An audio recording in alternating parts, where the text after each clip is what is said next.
पत्रकार चौक डीएसपी चौकातील traffic signal सध्या दिशाहीन अवस्थेत असून शहरातील वाहतूक नियंत्रित करण्याच्या उद्देशाने चौकात बसवलेली सिग्नल यंत्रणा कोलमडून गेली आहे। अनेक चौकातील वाहतूक सिग्नल बंद आहेत तर काही चौकातील सिग्नल नादुरुस्त झालेले आहेत। पत्रकार चौकात मनमाड रोडकडून लाल टाकीकडे जाणाऱ्या वाहनास तारकपूरकडे जाणारा बाण दाखवला जातो, तर डीएसपी चौकात जुन्या आरटीओ कडून छत्रपती संभाजीनगर रस्त्याकडे जायचे असेल तर सिग्नलचा बाण सरळ दाखवला जात नाही। यामुळे वाहनधारकांचा गोंधळ होतो तसेच अपघाताचीही शक्यता असते। सदर सिग्नलचे नियमन महापालिका प्रशासनाकडे आहे, परंतु मनपाकडे या संदर्भातील कुशल इलेक्ट्रिशियन नसल्याने पुण्याहून संबंधित तज्ज्ञ बोलवायला लागतात। तसेच रात्रीच्या वेळेस या चौकात पिवळा ब्लिंकरही सुरू ठेवलेला नसतो। चौकात झेब्रा क्रॉसिंगचा नियम कोणीच पाळताना दिसत नाही।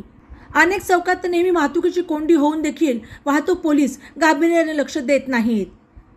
शहरातील वाहतूक सिग्नल यंत्रणेत सुधारणा करावी अशी मागणी वाहनधारक करत आहेत।